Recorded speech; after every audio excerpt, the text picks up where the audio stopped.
ಒಂದ್ ಕಡೆ ಇದೇ ಷಡ್ಯಂಕರಣಕ್ಕೆ ಸಂಬಂಧಪಟ್ಟಂತೆ ಶಾಸಕ ಎಸ್ಆರ್ ವಿಶ್ವನಾಥ್ ಕೂಡ ಪ್ರತಿಕ್ರಿಯೆಯನ್ನ ನೀಡಿದ್ದಾರೆ.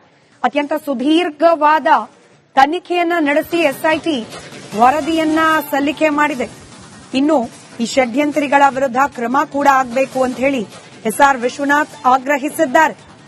ವ್ಯವಸ್ಥಿತ ಕುತಂತ್ರ ಅನ್ನೋದು ತನಿಖೆಯಲ್ಲಿ ಗೊತ್ತಾಗಿದೆ. ಯೂಟ್ಯೂಬರ್ಸ್ಗೆ ಹಣಕಾಸು ವ್ಯವಸ್ಥೆ ಆಗಿದೆ. ಫಾಸ್ಟ್ ಟ್ರ್ಯಾಕ್ ಕೋರ್ಟ್ನಲ್ಲಿ ವಿಚಾರಣೆ ಆಗಬೇಕು ಅಂತ ಶಾಸಕ ಎಸ್ಆರ್ ವಿಶ್ವನಾಥ್ ಆಗ್ರಹಿಸಿದ್ದಾರೆ.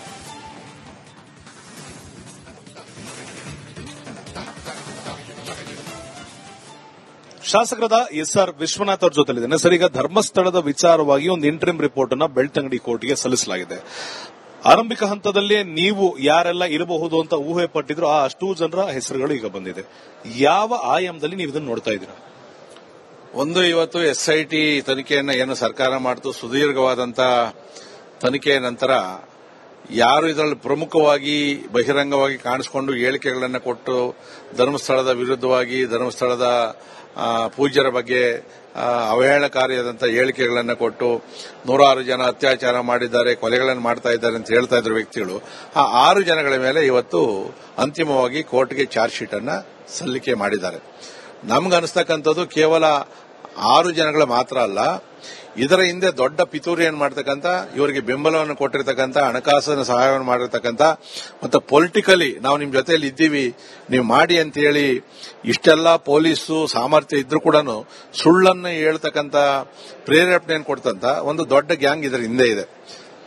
ನಾವು ಒತ್ತಾಯವನ್ನು ಮಾಡತಕ್ಕಂಥದ್ದು, ಈಗ ಆ ಗ್ಯಾಂಗ್ ಅನ್ನು ಕೂಡ ಅಡಿಷನಲ್ ಚಾರ್ಜ್ ಶೀಟ್ ಅಲ್ಲಿ ತನಿಖೆಯನ್ನು ಮಾಡಿ ಅವರನ್ನು ಕೂಡ ಆ ಕೇಸಲ್ಲಿ ಸೇರಿಸಬೇಕು. ಉದಾಹರಣೆಗೆ ಸಣ್ಣದು ಹೇಳ್ತೀನಿ, ಸಮೀರ್ ಅಂತಕ್ಕಂಥವನು ಯೂಟ್ಯೂಬ್ ಮುಖಾಂತರ ಫಸ್ಟ್ ಪ್ರಾರಂಭ ಮಾಡಿದ್ದೆ. ಅವನು ಹೇಳಿದಂತ ರೀತಿ, ಅದ್ಭುತವಾಗಿ ಮಾತಾಡ್ತಕ್ಕಂಥದ್ದು, 106 ಜನ ಹೆಣ್ಣು ಮಕ್ಕಳ ಕೊಲೆ ಆಗಿದೆ ಅಂತ ಕೇಳಿ ಶುರು ಮಾಡಿದ್ದೆ ಅವನು ಅಲ್ಲಿಂದ. ಅದು ರಾಷ್ಟ್ರೀಯ ಅಂತಾರಾಷ್ಟ್ರೀಯ ಮಟ್ಟದ ಚಾನೆಲ್ ಕೂಡ ಬಂತು. ಜನಗಳಿಗೆ ಆವಾಗಿ ಅನಿಸ್ತು ಧರ್ಮಸ್ಥಳದ ಮೇಲೆ ಅಪನಂಬಿಕೆ, ಅಗೌರವ ಬರೋ ರೀತಿಯಲ್ಲಿ ಮಾಡ್ತಕ್ಕಂಥ ವ್ಯಕ್ತಿ. ಅವನ ಮೇಲೆ ಇವತ್ತವರೆಗೂ ಕೂಡ ನೀವು ಅರೆಸ್ಟ್ ಮಾಡಿಲ್ಲ, ಚಾರ್ಜ್ ಶೀಟ್ ಅಲ್ಲಿ ಸೇರಿಸಿಲ್ಲ. ಸುಪ್ರೀಂ ಕೋರ್ಟ್ಗೆ ಗಮನಕ್ಕೆ ಬಾರದ ರೀತಿಯಲ್ಲಿ ಒಬ್ಬ ಅಡ್ವೊಕೇಟ್ ಅಲ್ಲೋಗಿ ಸುಪ್ರೀಂ ಕೋರ್ಟ್ ಅಲ್ಲೋಗಿ ಈ ಕೇಸನ್ನು ತನಿಖೆಗೆ ಕೊಟ್ಟಿದಾಗ ಆ ಸುಪ್ರೀಂ ಕೋರ್ಟ್ ಚೀಮಾರಿಯನ್ನು ಹಾಕಿ ಕೇಸ್ ವಜಾ ಮಾಡಿ ಅದನ್ನ ಮರೆಮಾಚಿ ಮತ್ತೆ ಇಲ್ಲಿ ಬೆಳ್ತಂಗಡಿ ಕೋರ್ಟ್ ಅಲ್ಲಿ ಕೇಸನ್ನ ಇವರು ಮಾಡಿದಂತ ಆ ಯಾರು ಒಬ್ಬ ವಕೀಲ ಇದ್ರು, ಗ್ಯಾಂಗ್ ಅಲ್ಲಿ ಕೇಸ್ ಹಾಕಿದ್ರು, ಅವ್ರ ಮೇಲೆ ಯಾವುದೇ ರೀತಿಯಾದಂತಹ ಕೇಸನ್ನು ನೀವು ಹಾಕಿಲ್ಲ. ಮತ್ತು ಇವರಿಗೆ ಅಲ್ಲಿ ಡೆಲ್ಲಿಯಲ್ಲಿ ಕೂತ್ಕೊಂಡು ಯಾವ ರೀತಿ ಮಾಡಬೇಕು, ಬುಡೆ ಯಾರು ತಗೊಂಡು ಹೋಗಬೇಕು, ಹೇಗೆ ಮಾತಾಡಬೇಕು ಅಂತೇಳಿ ಅವರಿಗೆ ಮನಸ್ಸನ್ನ ಚೇಂಜ್ ಮಾಡಿ ಸುಮ್ನೆ ಮಾಡ್ತಾನ ಬುಡೆ ಚಿನ್ನಪ್ಪ, ಏನು ಕೊಡ್ದಾನೆ, ಅವನಿಗೇನು ಬರಬೇಕಾಗಿದೆ, ಅವನಿಗೆ ಹಣದ ಆಮಿಷವನ್ನು ಕೊಟ್ಟವ್ರೆ. ಸುಜಾತ ಭಟ್ ಸುಮ್ನೆ ಹೇಳ್ತಾಳೆ ಅಮ್ಮ. ಇದರಿಂದ ದೊಡ್ಡ ಷಡ್ಯಂತ್ರ ಮಾಡದಂತ ಗಣ್ಯ ವ್ಯಕ್ತಿಗಳಿದ್ದಾರೆ, ಅದಕ್ಕೆ ಬೆಂಬಲವನ್ನು ಕೊಟ್ಟಿರ್ತಕ್ಕಂಥವ್ರು ಇದ್ದಾರೆ. ಅದು ಹೊರಗಡೆ ಬರಬೇಕು. ಆಗ ನಿಜವಾಗೂ ಕೂಡ ಈ ಸರ್ಕಾರಕ್ಕೆ ನಾವು ಶಬಾಷ್ಗಿರಿಯನ್ನು ಕೊಡ್ತೀವಿ. ಇದಾಗಿದ್ದು ಎಸ್ಆರ್ ವಿಶ್ವನಾಥ್ ಅವರ ಮತ್ತು ಕ್ಯಾಮರಾ ಪರ್ಸನ್ ಸದಾನಂದ್ ಜೊತೆ ಅಭಿಷೇಕ್ ವಿವಿ, ರಿಪಬ್ಲಿಕ್ ಕನ್ನಡ, ಬೆಳಗಾವಿ. ಒಂದ್ ಕಡೆ ಇದೇ ಷಡ್ಯಂಕರಣಕ್ಕೆ ಸಂಬಂಧಪಟ್ಟಂತೆ ಶಾಸಕ ಎಸ್ಆರ್ ವಿಶ್ವನಾಥ್ ಕೂಡ ಪ್ರತಿಕ್ರಿಯೆಯನ್ನ ನೀಡಿದ್ದಾರೆ. ಅತ್ಯಂತ ಸುದೀರ್ಘವಾದ ತನಿಖೆಯನ್ನ ನಡೆಸಿ ಎಸ್ಐಟಿ ವರದಿಯನ್ನ ಸಲ್ಲಿಕೆ ಮಾಡಿದೆ. ಇನ್ನು ಈ ಷಡ್ಯಂತ್ರಿಗಳ ವಿರುದ್ಧ ಕ್ರಮ ಕೂಡ ಆಗಬೇಕು ಅಂತ ಹೇಳಿ ಎಸ್ಆರ್ ವಿಶ್ವನಾಥ್ ಆಗ್ರಹಿಸಿದ್ದಾರೆ. ವ್ಯವಸ್ಥಿತ ಕುತಂತ್ರ ಅನ್ನೋದು ತನಿಖೆಯಲ್ಲಿ ಗೊತ್ತಾಗಿದೆ. ಯೂಟ್ಯೂಬರ್ಸ್ಗೆ ಹಣಕಾಸು ವ್ಯವಸ್ಥೆ ಆಗಿದೆ. ಫಾಸ್ಟ್ ಟ್ರ್ಯಾಕ್ ಕೋರ್ಟ್ನಲ್ಲಿ ವಿಚಾರಣೆ ಆಗಬೇಕು ಅಂತ ಶಾಸಕ ಎಸ್ಆರ್ ವಿಶ್ವನಾಥ್ ಆಗ್ರಹಿಸಿದ್ದಾರೆ.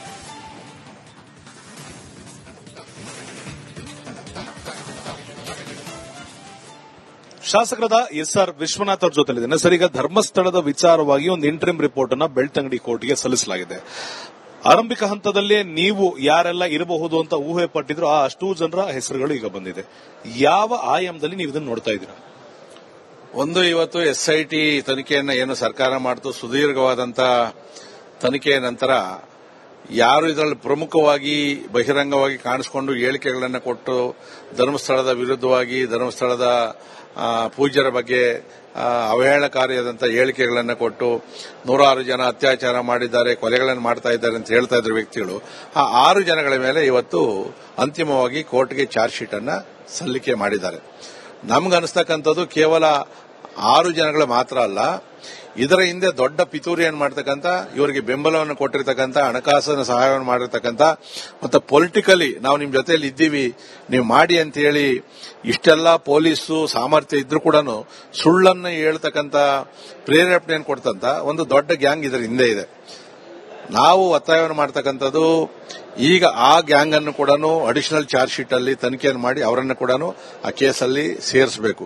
ಉದಾಹರಣೆಗೆ ಸಣ್ಣದು ಹೇಳ್ತೀನಿ, ಸಮೀರ್ ಅಂತಕ್ಕಂಥವನು ಯೂಟ್ಯೂಬ್ ಮುಖಾಂತರ ಫಸ್ಟ್ ಪ್ರಾರಂಭ ಮಾಡಿದ್ದೆ ಅವನು ಹೇಳದಂತ ರೀತಿ ಅದ್ಭುತವಾಗಿ ಮಾತಾಡ್ತಕ್ಕಂಥದ್ದು, ನೂರಾರು ಜನ ಹೆಣ್ಣು ಮಕ್ಕಳ ಕೊಲೆ ಆಗಿದೆ ಅಂತ ಕೇಳಿ ಶುರು ಮಾಡಿದ್ದೆ ಅವನು ಅಲ್ಲಿಂದ. ಅದು ರಾಷ್ಟ್ರೀಯ ಅಂತಾರಾಷ್ಟ್ರೀಯ ಮಟ್ಟದ ಚಾನೆಲ್ ಕೂಡ ಬಂತು. ಜನಗಳಿಗೆ ಆವಾಗಿ ಅನಿಸ್ತು ಧರ್ಮಸ್ಥಳದ ಮೇಲೆ ಅಪನಂಬಿಕೆ ಅಗೌರವ ಬರೋ ರೀತಿಯಲ್ಲಿ ಮಾಡ್ತಕ್ಕಂಥ ವ್ಯಕ್ತಿ. ಅವನ ಮೇಲೆ ಇವತ್ತವರೆಗೂ ಕೂಡ ನೀವು ಅರೆಸ್ಟ್ ಮಾಡಿಲ್ಲ, ಚಾರ್ಜ್ ಶೀಟ್ ಅಲ್ಲಿ ಸೇರಿಸಿಲ್ಲ. ಸುಪ್ರೀಂ ಕೋರ್ಟ್ಗೆ ಗಮನಕ್ಕೆ ಬಾರದ ರೀತಿಯಲ್ಲಿ ಒಬ್ಬ ಅಡ್ವೊಕೇಟ್ ಅಲ್ಲೋಗಿ ಸುಪ್ರೀಂ ಕೋರ್ಟ್ ಅಲ್ಲೋಗಿ ಈ ಕೇಸನ್ನು ತನಿಖೆಗೆ ಕೊಡಿದಾಗ ಆ ಸುಪ್ರೀಂ ಕೋರ್ಟ್ ಚೀಮಾರಿಯನ್ನು ಹಾಕಿ ಕೇಸ್ ವಜಾ ಮಾಡಿ ಅದನ್ನ ಮರೆಮಾಚಿ ಮತ್ತೆ ಇಲ್ಲಿ ಬೆಳ್ತಂಗಡಿ ಕೋರ್ಟ್ ಅಲ್ಲಿ ಕೇಸನ್ನ ಇವರು ಮಾಡದಂತ ಆ ಯಾರು ಒಬ್ಬ ವಕೀಲ ಇದ್ರು ಗ್ಯಾಂಗ್ ಅಲ್ಲಿ ಕೇಸ್ ಹಾಕಿದ್ರು ಅವ್ರ ಮೇಲೆ ಯಾವುದೇ ರೀತಿಯಾದಂತಹ ಕೇಸನ್ನು ನೀವು ಹಾಕಿಲ್ಲ.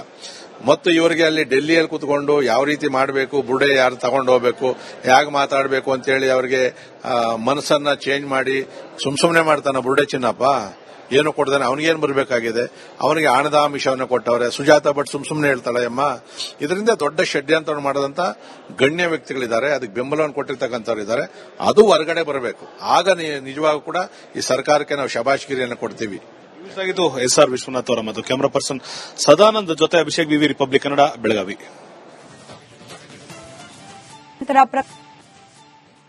ಕಡೆ ಇದೇ ಷಡ್ಯಂತ್ರಕ್ಕೆ ಸಂಬಂಧಪಟ್ಟಂತೆ ಶಾಸಕ ಎಸ್ಆರ್ ವಿಶ್ವನಾಥ್ ಕೂಡ ಪ್ರತಿಕ್ರಿಯೆಯನ್ನ ನೀಡಿದ್ದಾರೆ. ಅತ್ಯಂತ ಸುದೀರ್ಘವಾದ ತನಿಖೆಯನ್ನ ನಡೆಸಿ ಎಸ್ಐಟಿ ವರದಿಯನ್ನ ಸಲ್ಲಿಕೆ ಮಾಡಿದೆ. ಇನ್ನು ಈ ಷಡ್ಯಂತ್ರಿಗಳ ವಿರುದ್ಧ ಕ್ರಮ ಕೂಡ ಆಗಬೇಕು ಅಂತ ಹೇಳಿ ಎಸ್ಆರ್ ವಿಶ್ವನಾಥ್ ಆಗ್ರಹಿಸಿದ್ದಾರೆ. ವ್ಯವಸ್ಥಿತ ಕುತಂತ್ರ ಅನ್ನೋದು ತನಿಖೆಯಲ್ಲಿ ಗೊತ್ತಾಗಿದೆ. ಯೂಟ್ಯೂಬರ್ಸ್ಗೆ ಹಣಕಾಸು ವ್ಯವಸ್ಥೆ ಆಗಿದೆ. ಫಾಸ್ಟ್ ಟ್ರ್ಯಾಕ್ ಕೋರ್ಟ್ನಲ್ಲಿ ವಿಚಾರಣೆ ಆಗಬೇಕು ಅಂತ ಶಾಸಕ ಎಸ್ಆರ್ ವಿಶ್ವನಾಥ್ ಆಗ್ರಹಿಸಿದ್ದಾರೆ.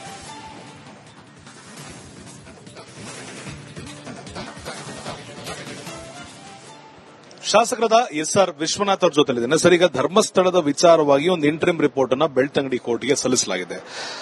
ಆರಂಭಿಕ ಹಂತದಲ್ಲೇ ನೀವು ಯಾರೆಲ್ಲ ಇರಬಹುದು ಅಂತ ಊಹೆ ಪಟ್ಟಿದ್ರು ಆ ಅಷ್ಟೂ ಜನರ ಹೆಸರುಗಳು ಈಗ ಬಂದಿದೆ. ಯಾವ ಆಯಾಮದಲ್ಲಿ ನೀವು ಇದನ್ನು ನೋಡ್ತಾ ಇದ್ದೀರಾ? ಒಂದು, ಇವತ್ತು ಎಸ್ಐಟಿ ತನಿಖೆಯನ್ನ ಏನು ಸರ್ಕಾರ ಮಾಡ್ತು, ಸುದೀರ್ಘವಾದಂತ ತನಿಖೆಯ ನಂತರ ಯಾರು ಇದರಲ್ಲಿ ಪ್ರಮುಖವಾಗಿ ಬಹಿರಂಗವಾಗಿ ಕಾಣಿಸಿಕೊಂಡು ಹೇಳಿಕೆಗಳನ್ನು ಕೊಟ್ಟು ಧರ್ಮಸ್ಥಳದ ವಿರುದ್ಧವಾಗಿ, ಧರ್ಮಸ್ಥಳದ ಪೂಜ್ಯರ ಬಗ್ಗೆ ಅವಹೇಳನಕಾರಿಯಾದಂತಹ ಹೇಳಿಕೆಗಳನ್ನು ಕೊಟ್ಟು ನೂರಾರು ಜನ ಅತ್ಯಾಚಾರ ಮಾಡಿದ್ದಾರೆ, ಕೊಲೆಗಳನ್ನು ಮಾಡ್ತಾ ಇದ್ದಾರೆ ಅಂತ ಹೇಳ್ತಾ ಇದ್ರು ವ್ಯಕ್ತಿಗಳು, ಆ 6 ಜನಗಳ ಮೇಲೆ ಇವತ್ತು ಅಂತಿಮವಾಗಿ ಕೋರ್ಟ್ಗೆ ಚಾರ್ಜ್ ಶೀಟ್ ಅನ್ನ ಸಲ್ಲಿಕೆ ಮಾಡಿದ್ದಾರೆ. ನಮ್ಗನ್ಸ್ತಕ್ಕಂಥದ್ದು ಕೇವಲ 6 ಜನಗಳು ಮಾತ್ರ ಅಲ್ಲ, ಇದರ ಹಿಂದೆ ದೊಡ್ಡ ಪಿತೂರಿಯನ್ನು ಮಾಡತಕ್ಕಂಥ, ಇವರಿಗೆ ಬೆಂಬಲವನ್ನು ಕೊಟ್ಟಿರ್ತಕ್ಕಂಥ, ಹಣಕಾಸಿನ ಸಹಾಯವನ್ನು ಮಾಡಿರ್ತಕ್ಕಂಥ ಮತ್ತು ಪೊಲಿಟಿಕಲಿ ನಾವು ನಿಮ್ ಜೊತೆಯಲ್ಲಿ ಇದ್ದೀವಿ ನೀವು ಮಾಡಿ ಅಂತ ಹೇಳಿ ಇಷ್ಟೆಲ್ಲ ಪೊಲೀಸು ಸಾಮರ್ಥ್ಯ ಇದ್ರೂ ಕೂಡ ಸುಳ್ಳನ್ನು ಹೇಳ್ತಕ್ಕಂಥ ಪ್ರೇರೇಪಣೆಯನ್ನು ಕೊಡ್ತಂತ ಒಂದು ದೊಡ್ಡ ಗ್ಯಾಂಗ್ ಇದರ ಹಿಂದೆ ಇದೆ. ನಾವು ಒತ್ತಾಯವನ್ನು ಮಾಡ್ತಕ್ಕಂಥದ್ದು ಈಗ ಆ ಗ್ಯಾಂಗ್ ಅನ್ನು ಕೂಡ ಅಡಿಷನಲ್ ಚಾರ್ಜ್ ಶೀಟ್ ಅಲ್ಲಿ ತನಿಖೆಯನ್ನು ಮಾಡಿ ಅವರನ್ನು ಕೂಡ ಆ ಕೇಸಲ್ಲಿ ಸೇರಿಸಬೇಕು.